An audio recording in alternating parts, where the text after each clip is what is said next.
The movie starts, then we were listening to a girl's voice. She was very distressed. We could understand from her voice that she was very concerned about climate change. We are aware the sea level is rising, the ice is melting, 2 days of flooding, big storms are coming, natural disasters are increasing. We heard by 2019, global warming had become so bad, catastrophic weather was plaguing the world. We see world leaders come together to deal with this disaster. China and America are one of them. And because of this, millions of people are dying but are unable to do anything.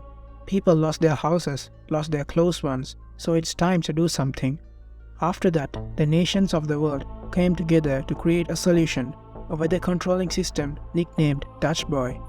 Therefore, satellites were sent for this. Although scientists began to make many discoveries, after conducting various experiments, they came up with a way.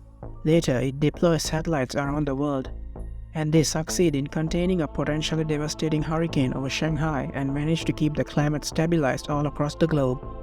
After that, we see Jake coming into court. He talks to a man before entering, to whom he introduces himself, but the man already knows him as Dutch Boy. Jake Lawson, the main architect for Dutch Boy, is brought to testify before a court.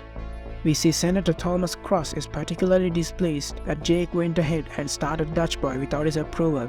Before that, the senator was following the rules of opening the first episode, introducing Jake and his work. Right after that, the senator brings a lot of allegations against Jake. He says that Jake doesn't obey any rules. He didn't ask anyone's permission before doing the work. In addition, the senator wants to say that this group has more power than Jake's organization. Moreover, Jake fails to make compelling argument for his case, choosing instead to just argue with the senators. However, justifying that Dutch Boy has proven to be a success. Besides, Jake's brother Max tries to shut him up, but to no avail. Meanwhile, Jake wanted to justify to the Senate on behalf of all of his group members, but cancels everything and asks Jake to step down. After the meeting is adjourned, Jake thinks the meeting went well. He told Max next time this will be better, but Max is disappointed. That's why he makes a decision. So Max tells Jake that he has been chosen to take Jake's job and he regrettably fires his brother. After this decision, Max leaves, but Jake is hurt and disappointed. The story moves 3 years later when we see a team of soldiers move through Afghanistan. There, they come across a village that appears to have been frozen over, covered in ice and snow. Then the soldiers find the villages, even all the horses and animals standing frozen in place. In a short scene, we saw some romantic conversation between Agent Wilson and Max. It seemed to me that the fragrance spread before the flower blossom. So it means that they love each other but no one can tell anyone about their work. Wow, such a cute and lovable moment. We see a meeting is going on. It is not clear what their decision will be.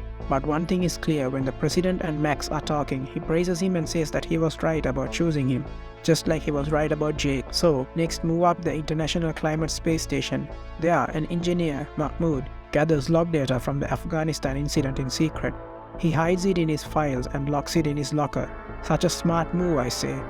After that, he moves to the station where the windows start to blow out, causing Mahmoud to get sucked out into space. Later, President Andrew Palmer is alerted to the incidents and he calls for a meeting among his cabinet. They determine that there must have been a glitch in one of the satellites over Afghanistan. There, Palmer proposes to send one person up to the ICSS to fix the situation. After the meeting, Secretary of State Leonard Deckham talks to Max and suggests that he get Jake to go up there. And the reason is he knows Dutch Boy better than anyone involved, but Max thinks it wouldn't help to ask Jake. After that, Max drives up to Jake's home in Florida, where he meets Jake's daughter, Hannah. Jake appears none too pleased to see Max. Then, when he tells his daughter not to talk to strangers, this upsets everyone. We see there is a conversation between Jake and Max. Max tells Jake that there is an accident upstairs and Max knows that there is no one better than Jake.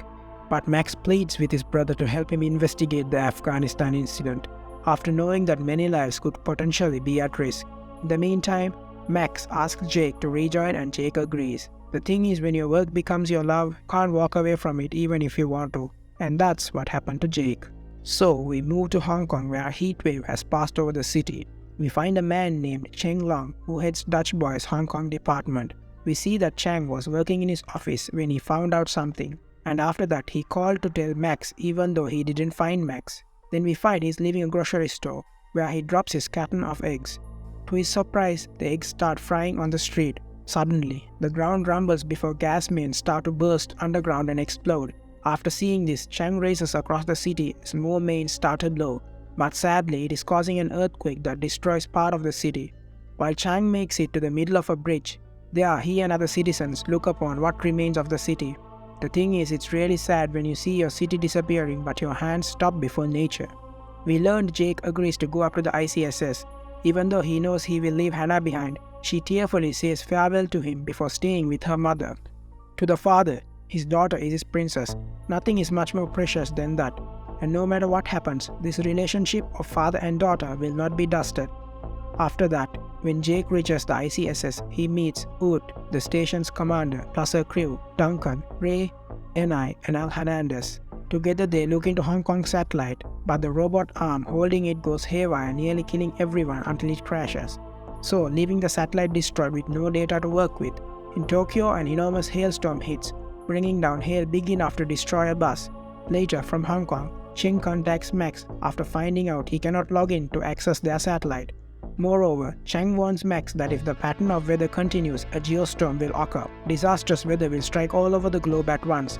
Then Cheng escapes his office when he finds that mercenaries led by a man named Rico are about to raid the place.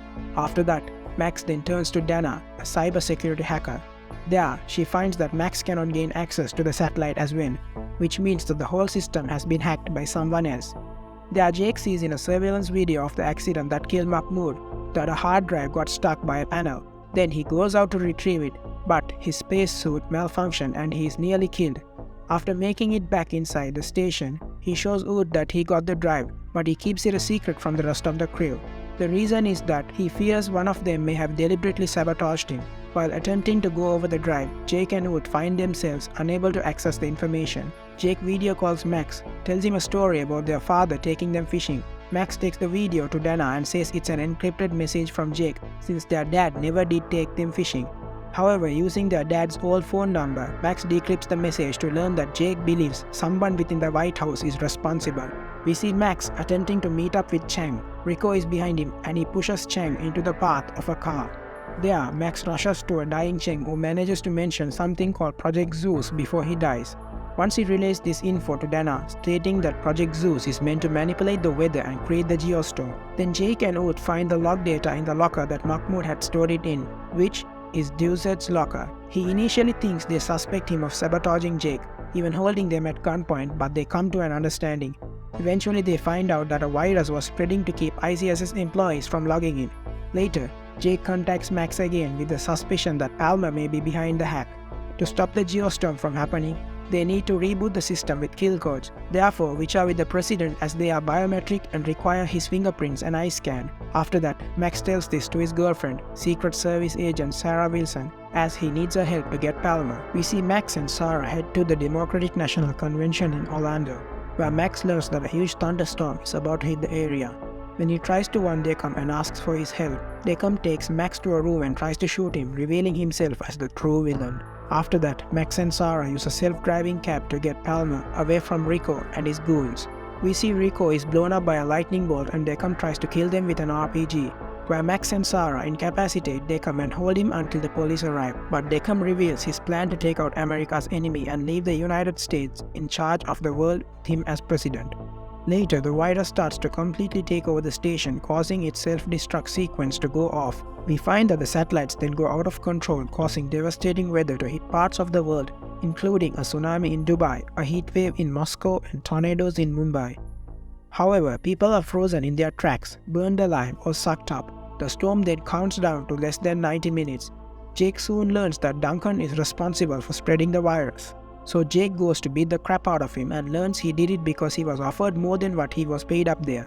Then Duncan accidentally hits the windows with bullets before Jake gets out, just as the window blows out and sucks Duncan into space.